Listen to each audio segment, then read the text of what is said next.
jasad ditemukan mengering di dalam satu rumah. Kelaparan, pembunuhan berantai, bukan Bray. Yang bikin merinding, polisi menyebut kematian ini wajar. Tapi coba kalian pikir dengan serius Bray. Apa yang wajar dari sebuah keluarga yang sengaja mengunci rapat pintu mereka melihat orang yang dicintai meninggal satu persatu dan tenang menunggu gilirannya? Lupakan gosip sekte sesat. Tragedi sunyi di Kalideres ini menyimpan rahasia yang jauh lebih kelam dan tidak masuk akal sama sekali.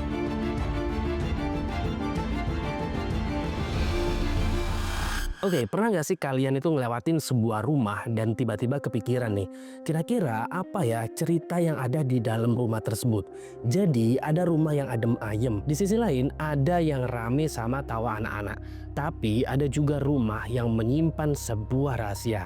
Nah, hari ini kita bakal ngebongkar salah satu rahasia paling kelam dan bikin geger se-Indonesia Raya di sebuah perumahan yang padat banget, yaitu di Kalideres, Jakarta Barat Bray. Tepatnya di Blok AC5/7.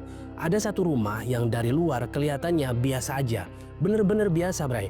Catnya mungkin agak sedikit kusam, tamannya nggak keurus, ya tipikal rumah yang ada di tengah kota metropolitan lah. Tapi siapa yang menyangka bahwa dinding rumah yang kelihatan kalem itu ternyata menjadi saksi bisu dari sebuah tragedi yang bahkan penulis skenario film horor pun itu nggak kepikiran kalau ada sebuah motif seperti ini. Semua berubah pada tanggal 10 November 2022. Hari itu, rumah ini mendadak jadi pusat perhatian satu negara. Dan di balik pintunya yang terkunci rapat, sebuah misteri yang bikin bulu kuduk berdiri pun terungkap. Memicu sebuah gelombang spekulasi yang liar, aneh, dan mengerikan. Karena media nasional itu serempak ngeberitain penemuan yang benar-benar di luar nalar. 4 anggota keluarga ditemukan udah tidak bernyawa. Tapi ini bukan penemuan biasa Bray. Kondisi jasad mereka itu bener-bener aneh banget. Seolah-olah mereka tuh mengering jadi mumi di dalam rumah mereka sendiri. Nah, saat itu langsung kan satu pertanyaan muncul di kepala semua orang. Apa-apaan ini? Kok bisa satu keluarga utuh menemui ajal dengan cara yang begitu tragis dan aneh di tengah keramaian kota yang tidak pernah tidur? Dan yang lebih gila, kenapa nggak ada yang tahu?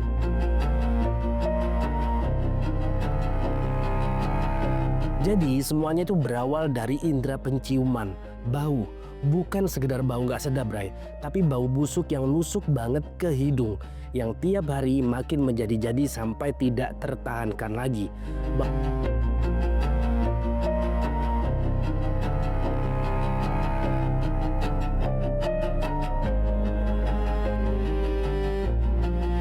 Ini yang akhirnya maksa warga perumahan Citra Garden 1 Extension buat bertindak. Ketua RT setempat yang namanya Pak Asiung bareng warga lain dan petugas keamanan akhirnya memberanikan diri buat nyari sumber bau itu. Dan semua petunjuk mengarah ke satu titik, rumah keluarga Gunawan di Blok AC5/7. Setelah itu mereka manggil-manggil, "Permisi paket."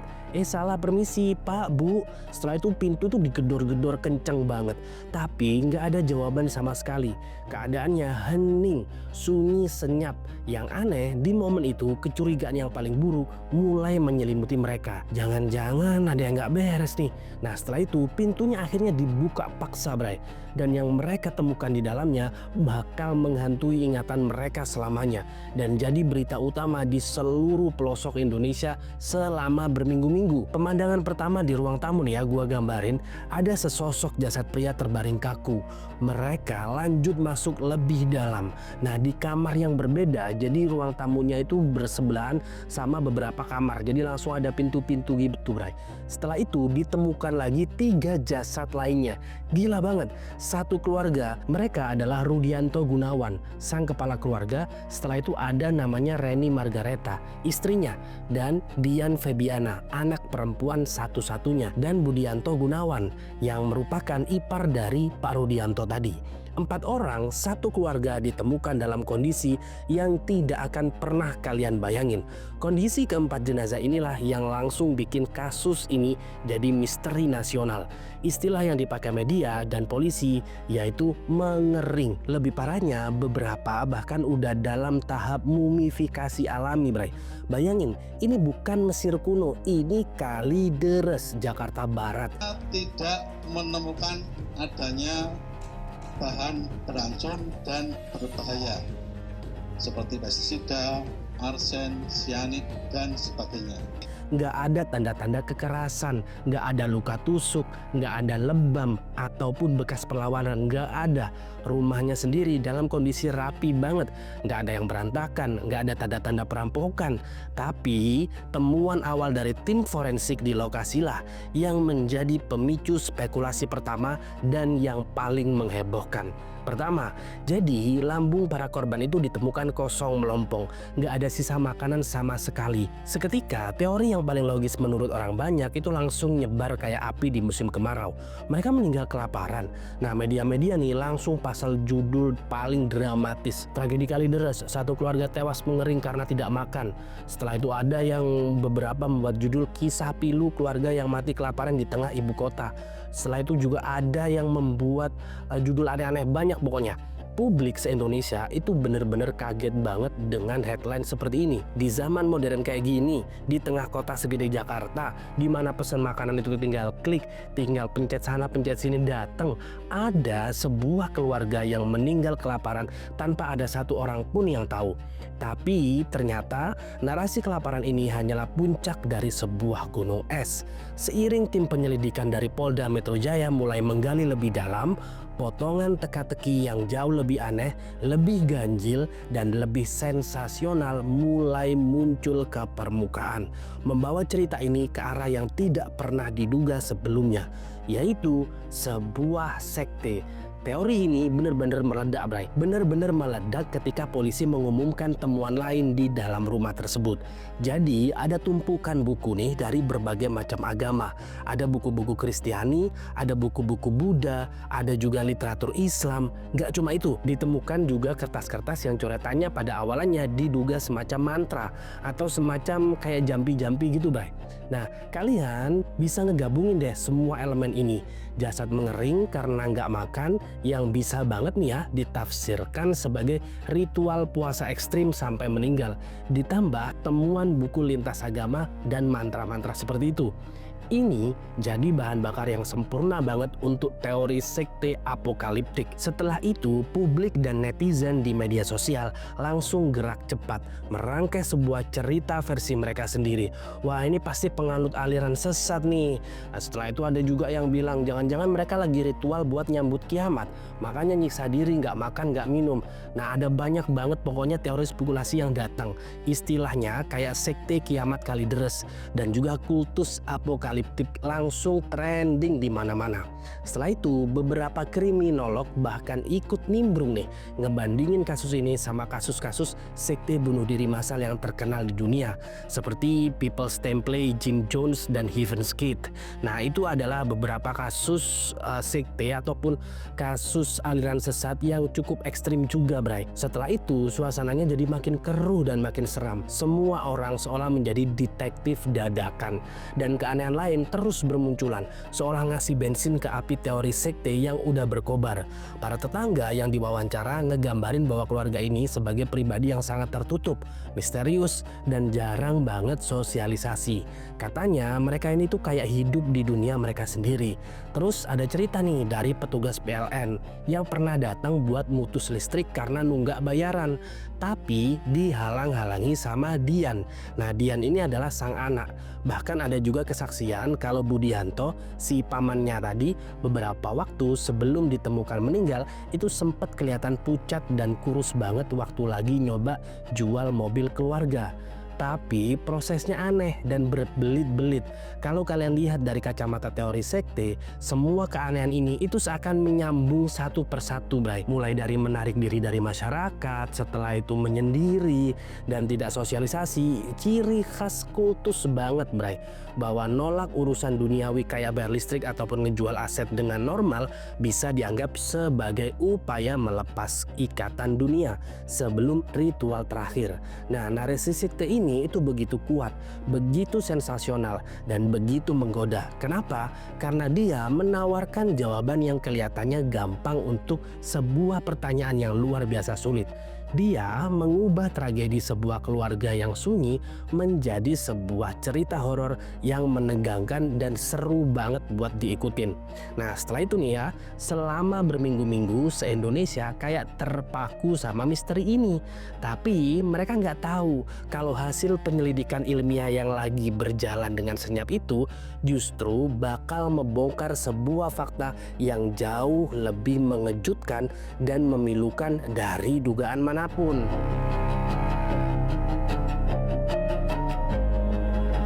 Di saat publik dan media itu lagi asik-asiknya ngegosip soal sekte kiamat, tim penyidik gabungan dari Polda Metro Jaya, tim kedokteran forensik, dan Asosiasi Psikolog Forensik Indonesia atau APSIFOR itu bekerja dalam ketenangan, Bray. Misi mereka cuma satu, nemuin kebenaran berdasarkan fakta dan bukti ilmiah, bukan asumsi ataupun cocokologi netizen. Dan potongan puzzle pertama yang mereka ungkap adalah hasil autopsi yang super detail. Hasil ini ibarat pukulan telak yang langsung merobohkan teori kelaparan yang udah terlanjur dipercaya banyak orang. Nah, di sini, di bagian ini, jadi ada salah satu dokter bernama Dr. Asri dari Rumah Sakit Polri dan Dr. Ade Firmansyah dari RSCM, Bray. Dua ahli forensik top ngejelasin kalau penyebab kematian mereka bukan kelaparan. Loh, kok bisa? Jadi bukannya lambungnya kosong setelah itu mereka meninggal, tidak. Nah, di sini akan gua jelasin secara sainsnya, Bray. Meskipun lambung mereka itu emang kosong, analisis lebih lanjut di saluran cerna bagian belakang itu menemukan adanya sisa-sisa feses. Ini bawa bukti kuat yang nandain kalau mereka masih mengkonsumsi sesuatu walaupun dalam jumlah yang sangat-sangat sedikit. Nah, mereka itu mengkonsumsi beberapa waktu sebelum meninggal. Gak cuma itu, otot-otot mereka juga nggak mengalami penyusutan atau atrofi yang ekstrim, yang mana itu adalah ciri khas utama dari kasus kelaparan kronis. Jadi teori mati kelaparan secara teknis itu gugur, oke? Nggak ada namanya meninggal karena kelaparan, nggak ada. Tapi ini malah bikin kita makin bingung. Lalu apa dong penyebab kematiannya? Jawabannya ternyata lebih biasa, tapi jadi luar biasa aneh karena konteksnya. Jadi hasil autopsi itu mengungkap riwayat penyakit dari masing-masing anggota keluarga. Nah, si bapak atau si ayahnya yang bernama Pak Rudianto tadi ternyata meninggal akibat masalah serius di saluran cernanya. Sedangkan si ibu yang bernama Reni meninggal karena komplikasi kanker payudara yang udah lama dideritanya. Dan ini diperkuat dengan temuan sisa obat kanker tamoxifen di dalam tubuhnya. Budianto, si paman, meninggal akibat serangan jantung yang fatal.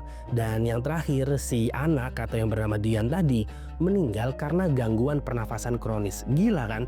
Mereka semua meninggal karena penyakit, kematian yang secara medis disebut wajar. Tapi temuan ini justru melahirkan pertanyaan yang 100 kali lebih besar dan lebih penting. Kalau mereka semua sakit parah, kenapa nggak ada satupun yang cari pertolongan medis? Kenapa nggak ada yang ke rumah sakit ataupun ke klinik atau minimal manggil dokter lah ya untuk datang ke rumah? Kenapa mereka malah dibiarkan meninggal satu persatu di dalam rumah? Nah, ini logika macam apa coba yang ada pada saat itu atau yang ada di momen itu, Bray? Penyelidikan itu lanjut lagi nih ke laboratorium toksikologi. Tim Puslap 4 Polri memeriksa sampel organ buat nyari kemungkinan adanya racun. Siapa tahu ya ada yang ngasih sianida atau arsenik kan. Nah, akhirnya setelah dicek beberapa hari hasilnya negatif. Nggak ada pestisida, nggak ada sianida, nggak ada zat beracun, dan nggak ada arsenik mematikan lainnya. DNA asing pun nggak ditemukan di lokasi, yang artinya teori adanya orang kelima atau pembunuh misterius yang masuk ke rumah juga bisa dicoret. Jadi nggak ada, Bray. Kasus ini murni terjadi di dalam lingkaran keluarga itu sendiri. Nah, setelah itu fokus penyidik pun balik lagi ke bukti-bukti yang menjadi pemicu teori sekte. Tim penyelidik kali ini dibantu sama sosiolog agama. Mereka memeriksa ulang buku-buku dan mantra yang ditemukan. Hasilnya sekali lagi ngeruntuhin spekulasi liar. Buku-buku itu emang dari berbagai agama, tapi nggak ada yang merujuk pada satu aliran sesat ataupun kultus spesifik manapun. Itu lebih mirip seperti koleksi pribadi orang yang emang punya ketertarikan pada spiritualitas secara umum. Dan tulisan yang tadinya dikira mantra buat ritual sesat, ternyata itu cuma doa-doa biasa. Salah satunya bahkan kutipan ayat suci yang isinya permohonan minta kekuatan dan juga bimbingan. Itu bukan mantra pemujaan setan, Bray. Itu adalah sebuah teriakan keputusasaan.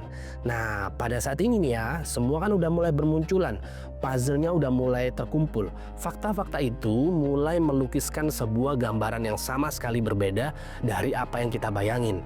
Ini bukan cerita tentang kultus jahat, tapi tentang sebuah keluarga yang bergulat sendirian melawan penyakit dan keputusasaan di dalam benteng isolasi yang mereka bangun sendiri. Keluarga ini emang sangat tertutup. Tertutupnya minta ampun banget, bahkan keluarga sampingnya aja nggak tahu kalau seandainya mereka sedang ngapain. Tapi ternyata nggak sepenuhnya putus juga dari dunia luar, nggak.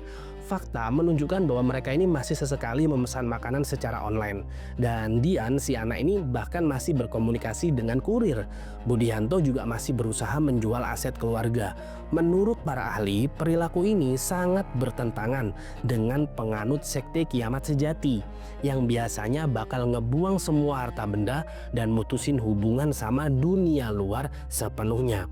Setelah itu, ada beberapa hal yang cukup aneh, yaitu bau busuk yang pertama kali dicium para tetangga itu sekarang punya penjelasan yang logis, sekaligus sebenarnya agak mengerikan. Bau itu bukan berasal dari 4 orang yang meninggal barengan itu, Bray, melainkan bau dari jenazah yang meninggal lebih dulu dan dibiarkan di dalam rumah selama berminggu-minggu. Sementara anggota keluarga yang lain masih hidup, masih makan, tidur, dan berdoa di sekitarnya. Coba kalian bayangin horornya situasi itu. Setiap bukti forensik secara sistematis ngebongkar lapisan demi lapisan misterinya. Nggak ada sekte, nggak ada ritual kiamat, nggak ada pembunuhan. Nah, yang tersisa adalah sebuah kebenaran yang sunyi dan cukup tragis tentang sebuah keluarga yang hancur dari dalam. Pertanyaan yang tersisa sekarang bukan lagi apa yang membunuh mereka, tapi mengapa? Mengapa semua ini bisa terjadi? Jawaban atas pertanyaan inilah yang akan diungkap oleh metode yang jarang banget kita dengar di beberapa kasus-kasus yang ada di Indonesia, yaitu autopsi psikologis.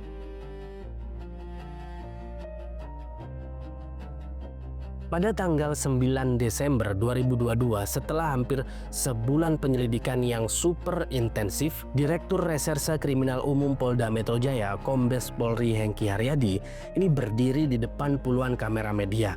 Beliau mengumumkan kesimpulan terakhir, kasus kematian Kalideres secara resmi ditutup. Penyebabnya adalah kematian wajar akibat riwayat penyakit masing-masing dan tidak ditemukan adanya unsur pidana. Tapi Kombes Hengki menambahkan sebuah kalimat kunci yang merangkum seluruh tragedi ini. Sebuah kalimat yang bakal terus kita ingat, bahwa ini adalah kematian wajar dalam situasi yang tidak wajar. Nah, untuk menjelaskan ketidakwajaran inilah peran Asosiasi Psikolog Forensik Indonesia atau APSIFOR jadi sorotan utama. Dipimpin oleh Ibu Reni, tim psikolog forensik, dan ini melakukan sesuatu yang disebut autopsi psikologis. Apaan itu, Bray? Gampangannya ini kayak autopsi tapi bukan buat badan, melainkan buat pikiran dan kejiwaan. Mereka merekonstruksi kondisi mental, kepribadian, hubungan, dan dinamika psikologis keluarga ini sebelum mereka meninggal satu persatu. Berdasarkan wawancara saksi, bukti-bukti di TKP, dan jejak-jejak perilaku mereka, hasil autopsi psikologis inilah yang akhirnya menjawab pertanyaan terbesar Mengapa? Mengapa mereka nggak cari pertolongan? Mengapa jenazahnya anggota keluarga yang sudah meninggal malah dibiarkan membusuk di dalam rumah? Nah, Ibu Reni ini menjelaskan bahwa keluarga ini punya cara berpikir dan mekanisme pertahanan diri yang sangat unik yang terbentuk akibat isolasi sosial ekstrim selama bertahun-tahun. Mereka cenderung punya kepribadian pasrah ataupun coping mechanism yang pasif, Bray. Jadi kalau seandainya ada apa-apa nggak cari bantuan nih, udah diem aja, pasrah kayak gitu. Mereka melihat masalah termasuk penyakit yang udah jelas-jelas parah ini bukan sebagai sesuatu yang harus dilawan secara medis, melainkan sebagai takdir yang harus diterima dan dihadapi dengan cara mereka sendiri. Pusat dari dinamika aneh di keluarga ini diduga kuat adalah Reni Margareta, sang ibu. Beliau digambarkan sebagai sosok yang paling dominan dalam hal keyakinan dan spiritualitas. Anggota keluarga yang lain, termasuk suaminya Rudianto dan anaknya Dian, itu cenderung sangat bergantung patuh pada pandangan ibunya. Sedangkan si Budianto, si paman, meskipun kelihatannya lebih sering berinteraksi dengan dunia luar, ingat kan dia yang coba jual mobil, pada akhirnya juga ikut terseret dan tunduk pada sistem keyakinan internal yang udah mengakar kuat di dalam keluarga ini. Sistem kepercayaan ini penting buat dicatat, bukanlah sekte. Nggak ada pemimpin dari luar, nggak ada doktrin kiamat, tapi mereka punya sebuah keyakinan personal yang sangat kuat pada kekuatan spiritual dan ritual-ritual pribadi sebagai solusi dari semua masalah. Jadi pas Rudianto tuh jatuh sakit, mereka nggak kepikiran nih buat bawa ke rumah sakit. Ya karena coping mekanismenya yang tadi, yang pasif aja, pasrah aja, kalau udah sakit ya udah tinggalin aja bergeletak. Kalau gua pribadi sih gua nggak habis pikir ya kok bisa kayak gitu. Nah mereka juga nggak kepikiran buat bawa ke rumah sakit. Masalahnya pilihan mereka adalah merawatnya di dalam rumah dengan cara yang berbeda, dengan berdoa, dengan ritual yang mereka ciptakan sendiri, percaya penuh dengan keajaiban yang akan datang. Dan ini bukan karena mereka orang jahat, Bray. Ini murni karena cara pandang mereka terhadap konsep sakit dan penyembuhan udah sangat berbeda dari kita. Nah, disinilah kronologi paling tragis dari semua ini terungkap. Berdasarkan rekonstruksi polisi dan psikolog, urutan kematiannya adalah kurang lebih sebagai berikut. Pertama, yang meninggal itu adalah Rudianto Gunawan atau ayahnya. Kematiannya kemungkinan besar nggak diterima sebagai sebuah akhir oleh sisa anggota keluarga. Bisa jadi ya, mereka masuk dalam fase penyangkalan atau denial yang ekstrim. Percaya bahwa dengan doa dan ritual itu udah cukup. Kayak gitu. Setelah itu Rudianto bisa bangun lagi. Jadi jasadnya nggak dikubur, malah dirawat, dibersihkan pakai bedak dan dibiarkan di tempat tidur seolah-olah cuma lagi tidur panjang gitu aja, Bray. Bayangin, Bray, beberapa bulan kemudian si ibu Reni Margareta menyusul. Kematian sang ibu ini yang selama ini jadi jangkar spiritual dan pusat keyakinan keluarga, kemungkinan besar jadi pukulan pamungkas yang bikin Budianto dan Dian semakin terpuruk dan kehilangan arah. Nah setelah itu sekarang ada 2 jenazah nih di dalam rumah. Kewarasan dan logika udah bener-bener terkikis habis oleh duka dan keyakinan yang menyimpang pada saat itu. Situasi makin memburuk. Si Budianto Gunawan atau si paman yang sebelumnya masih punya sedikit koneksi ke dunia nyata dengan mencoba menjual mobil, akhirnya menyerah pada kondisi fisiknya. Dia meninggal akibat serangan jantung. Dan yang terakhir adalah Dian Febiana atau anak ini. Para psikolog itu ngegambarin bahwa Dian sebagai pribadi yang sangat dependen, sangat bergantung pada ibunya. Setelah semua anggota keluarganya tiada, coba kalian bayangin, Bray, di posisi Dian, ditinggal sendirian, ada 3 mayat sekaligus di dalam rumah yang sunyi, dikelilingi oleh jasad ayah, ibu, dan pamannya yang udah membusuk. Sulit ngebayangin kesepian, keputusasaan yang dia rasain sehari-hari kayak gitu, Bray, dalam kondisi fisik yang udah sangat lemah karena penyakit pernafasannya dan kondisi mental yang hancur lebur. Dia akhirnya jadi orang terakhir yang menyerah pada takdir. Inilah makna dari kematian wajar dalam situasi yang tidak wajar itu. Wajar karena penyebabnya adalah penyakit. Tidak wajar karena reaksi keluarga terhadap penyakit dan kematian itu bener-bener di luar nalar, di luar normalnya orang seperti kita, Bray. Mereka nggak melapor ke RT atau polisi bukan karena ajaran sekte, tapi karena konstruksi psikologisnya unik yang membuat mereka memilih menghadapi tragedi dengan cara nggak bisa kita pahami. Ya nggak habis pikir aja kok bisa gitu loh ada keluarga kayak gitu. Dan mereka ini adalah korban dari isolasi yang mereka ciptakan sendiri, korban dari sistem kepercayaan pribadi yang berujung fatal. Penting banget buat kita ngebedain ini dari fenomena sekte apokaliptik yang sebenarnya. Sekte kayak People's Temple di Jonestown atau Aum Shinrikyo di Jepang ataupun Heaven's Gate di Amerika, itu semua punya ciri khas yang jelas. Ada pemimpin harismatiknya, setelah itu dipuja-puja kayak Tuhan, ada ideologinya dan dunia lain yang jelas dan terdoktrinasi, dan ada tindakan akhir kolektif yang terencana seperti bunuh diri massal ataupun serangan teror. Dan tidak ada satupun dari elemen ini ditemukan di tragedi Kalideres ini. Keluarga Gunawan bukanlah sekte, mereka adalah sebuah keluarga yang terisolasi secara ekstrim dengan sistem kepercayaan pribadi yang unik dan tragis. Tapi menurut gua juga masih bertanya-tanya, gak mungkin sebuah pemikiran itu tercipta dengan sendiri. Pasti dia menyerap berbagai informasi, menurut gua pribadi kayak gitu. Gak tahu, kalau kalian punya pemikiran lain silahkan tulis di kolom komentar. Akhir dari misteri Kalideres yang sempat bikin heboh se-Indonesia ini, kita mulai dari sebuah penemuan mengerikan yang diselimuti kabut tebal spekulasi tentang sekte sesat, ritual gaib, dan kelaparan yang tengah disengaja. Tapi saat fakta-fakta ilmiah dan forensik mulai bicara, kabut itu perlahan sirna. Yang tersisa bukanlah cerita horor tentang monster ataupun aliran sesat, yang tersisa adalah sebuah tragedi kemanusiaan yang benar-benar serius, memilukan, dan sangat personal. Kisah keluarga Kalideres adalah sebuah potret fenomena isolasi sosial yang bisa terjadi bahkan di tengah keramaian kota metropolitan. Ini adalah kisah tentang bagaimana sebuah keluarga bisa membangun benteng yang begitu tinggi di sekitar mereka, memisahkan diri dari dunia luar sampai tidak ada lagi yang bisa menjangkau mereka saat pertolongan paling dibutuhkan. Penyakit yang mungkin seharusnya bisa dirawat dan disembuhkan malah jadi vonis mati. Kematian yang seharusnya dihormati dan diurus dengan layak malah jadi rahasia yang membusuk selama-lamanya di dalam rumah. Kasus ini ngajarin kita soal bahayanya asumsi dan betapa cepatnya kita sebagai masyarakat melompat ke sebuah kesimpulan yang paling sensasional. Tapi lebih dari itu, ini adalah sebuah pengingat yang nonjok banget tentang pentingnya kepedulian.